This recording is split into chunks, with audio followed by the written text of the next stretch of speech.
in actual fact, I really want to talk about turning points. What has made my career enhanced by being a member of MDRT.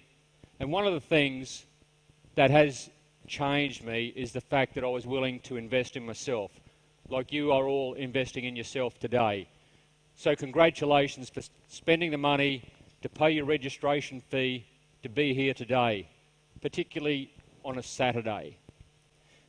So as I mentioned, some of the ideas that you will get from this wonderful group of speakers that will be here with us today will no doubt pay for your registration and hopefully help you qualify for MDRT in the future. So I thought I would give you a bit of background on my journey with MDRT and my journey in the career of a financial advisor. I've been an advisor for 37 years, and as I mentioned before, turning points is something that I take into account when I look back on my career. There were times during the time when I first started that I made some decisions. They seemed like small decisions at the time, some of them seemed larger, but some of the decisions I made all those years ago have helped get me where I am today. And they really did have a massive impact on where I ended up. I started out as a 22-year-old in the business, and I'm sure there's people here today that are in their 20s.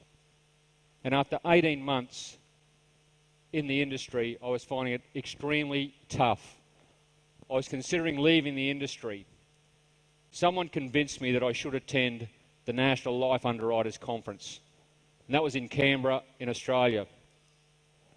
I didn't really have enough money for the registration fee, but I scraped up those funds, and in actual fact I probably would have left the industry earlier if I hadn't been living with my parents at that particular point in time. So my career was going nowhere. I'd run out of prospects, my cash flow was very poor, but I was using the national conference as a way to determine if I could succeed. I went to the meeting.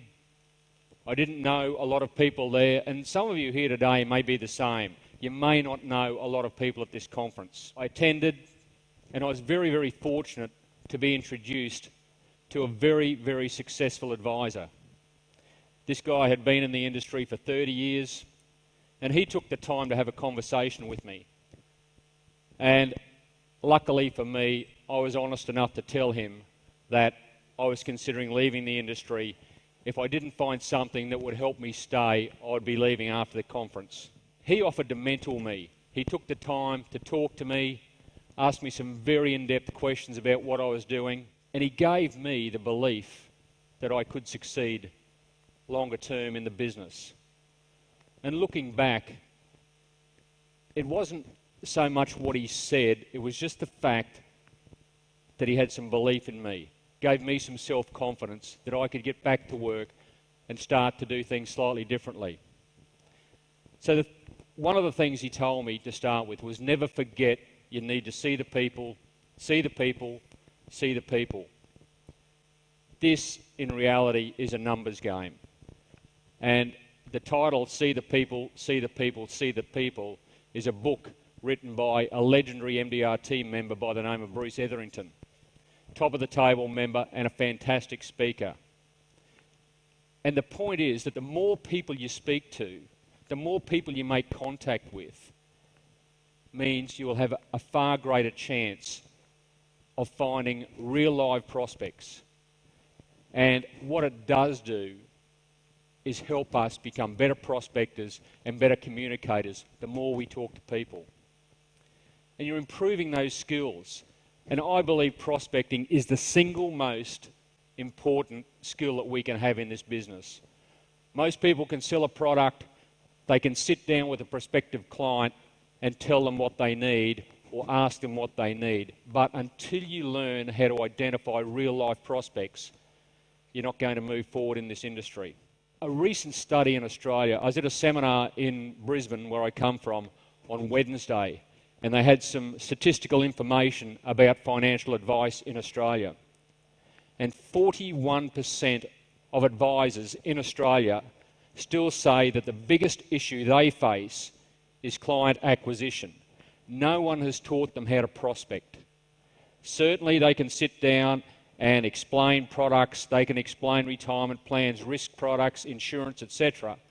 But that is the biggest issue they have, finding the right people to talk to. So if you're not a good prospector, believe me when I say that your career is at risk. So learn how to prospect. Get back to your existing client base, talk to them, find out about their friends, ask for referrals, but more importantly, talk to as many people as you possibly can about the work you do. The second thing my mentor asked me was about my activity. He asked me how many calls I was doing on a weekly basis, how many meetings I was having. And I had to admit that I'd stopped doing this after I'd been around in the industry for 12 months. So I told him I was working hard, but I had no hard data to support the fact that I was working hard. And the simple rules are that if you record your activity, you will improve.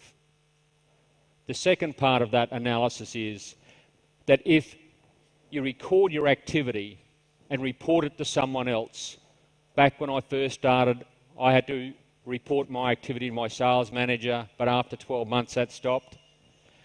But if you report your activity, you have a sense of obligation to show that you are working, and consequently, your results will improve. Third thing, and I encourage everyone in my office to do this, is at the end of every day, take the time to review what you've done during the day. Have you made the most use of your time at the office? And if you haven't, work out a blueprint to make sure that tomorrow you will perform better. So they were the first couple of things that he told me. The third thing was he was a long-standing member of MDRT. I was not overly familiar with MDRT at that point in time, but he told me to work hard, find out what MDRT qualification requirements were, and make sure I qualified to become an MDRT member. The second thing underlined was that when I did become an MDRT member, make sure I became involved and try and attend an annual meeting. So as I mentioned, this conversation with this gentleman called Sid, it gave me some self-confidence and belief that I could do it, because he was an older guy telling me that he thought I had all the traits to become an MDRT member and be a long-term success in the business. The other thing it gave me was a concrete goal to aim for.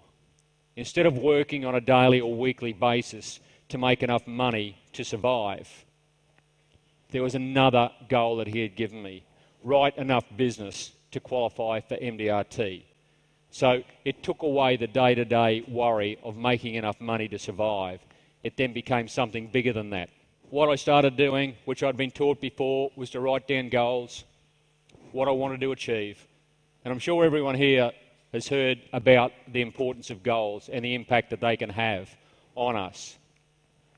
But it's very, very similar to recording your activity on a weekly basis. By setting goals, your performance improves. By writing your goals down, just simply writing them down and having them on a piece of paper or on your computer in front of you, your chances of achieving these goals will improve by 50 to 60%. By writing your goals down and sharing them with someone, your spouse, your partner, a business colleague, the chances of you achieving these goals improve by up to 60 to 80%. It's as simple as that. It just gives you focus. Revisit these goals on a regular basis and it refocuses you to keep moving forward. So, conference finished, I get back to work and I started working with real intent. I had a goal. Whatever I did during the course of the working day, I measured as to whether that was helping me get closer to MDRT qualification or further away from MDRT qualification. And that was how I achieved MDRT qualification. Now, surprisingly, it didn't happen overnight. It took me another 4 years. 4 more years before I qualified for MDRT. So, unlike most people here, I didn't qualify for MDRT until I'd been in the industry for over 6 years. And I think any worthwhile goal is very, very difficult. But in my case, achieving MDRT membership was a goal that I'd set, and it wasn't easy, but the fact that I worked extremely hard to get there made me value it even more than what I would have if it would have come too easily. And I made that commitment there and then. Once I qualified, that was going to be my benchmark moving forward.